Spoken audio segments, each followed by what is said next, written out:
Each day at the Forum, we've been presenting two of our 2020 Women Political Leaders Trailblazer Award winners. These awards recognize both incumbent and former women presidents and prime ministers who are breaking political glass ceilings and reaching the highest echelon of political leadership. I'm now pleased to turn it over to Silvana Koch-Merin and Hanna Birna Kristjánsdóttir live in the studio to present the final two 2020 Trailblazer Award winners.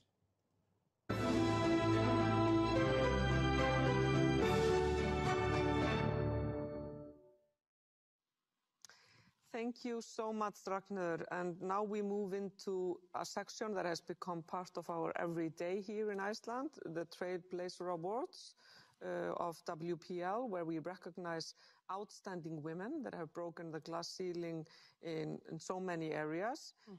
And we did introduce Mary Robertson, Joyce Banda, yeah, and before Anna Solberg and Michel Pialoui from Haiti. And this is something we do every year. And as we have told the audiences earlier, we do this in cooperation with the Council of Women World Leaders. We would really love for this to be a bigger group with more women involved, but it takes time. But I'm really pleased to be introducing our next award winner for the Trailblazer Awards, Laura Chinchilla, the president of Costa Rica.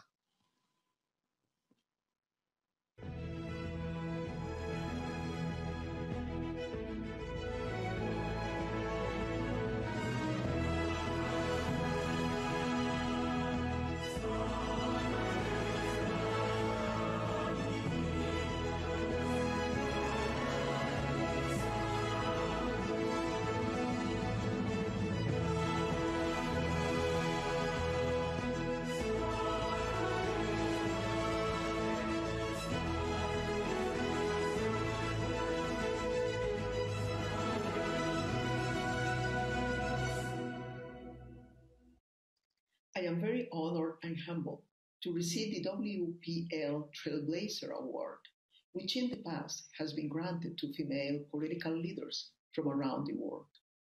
In times of crisis and distress, like the ones we live in, the conditions of leadership are being put to the test. I am convinced that now more than ever, the world needs the compassion and commitment that stems from women's leadership in order to build back more equitable and inclusive societies. Thank you, Reykjavík Global Forum 2020, for being a champion of women's rights. The reason why we do these award ceremonies, why we want to recognize the trailblazers in politics, is, of course, that we need role models. We said before, you can be what you can see. So if you see a woman as head of state, a woman as head of government, that then encourages you.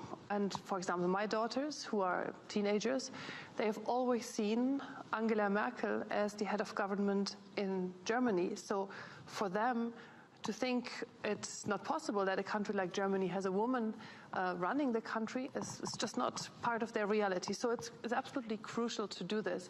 And Iceland is super proud of having the first ever elected women, female president, female head of state.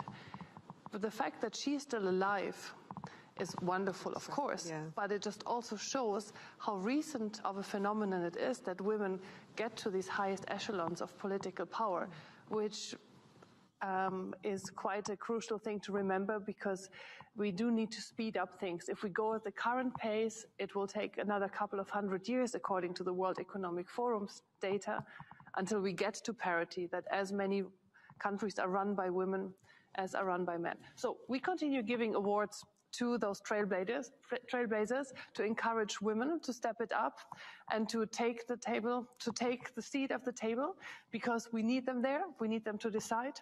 And that's then over to the next award winner, the Prime Minister of Namibia.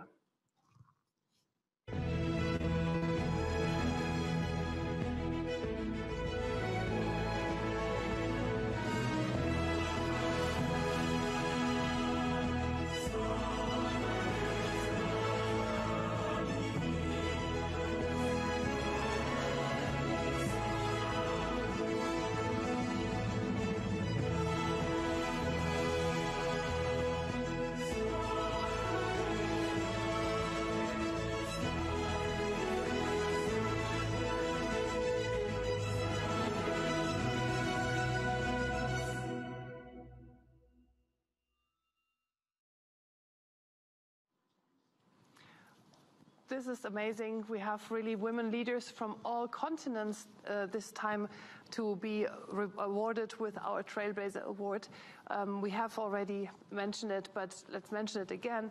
At this Reykjavík Global Forum, we broke a very sad world record, meaning we brought together the biggest number of women presidents and prime ministers for a meeting. And if you look at any of the international big gatherings, you see that there are more men in this picture than at this world record gathering here in Reykjavik. So Hanna, from an Icelandic perspective, you have 2 prime ministers as women already. Yeah, you had a female president. And I think what you're saying, Silvana, is so important for girls and women around the world. I mean, we are of the same generation, and even, I mean, I was brought up in Iceland, but I rarely, and I was like this political interest from early age, and I watched on TV, and I rarely saw women. So again and again, we're faced with this sort of mental block of us saying, I haven't seen any woman being on stage when it comes to these issues, meaning that this is not the place for me. So again and again, we're trying to remind girls that this is exactly their place and they should be there as well as the boys.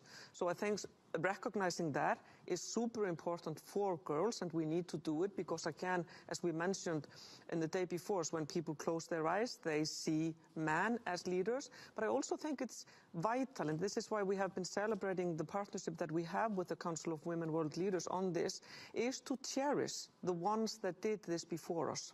To say we are grateful, we thank you, and we think you've set a really, really great example for the world to follow. Oh, absolutely. And that's also why we're so proud of our Masters of Ceremonies, because Raga, for example, she was a minister, and the other MCs that we had in the past 2 days were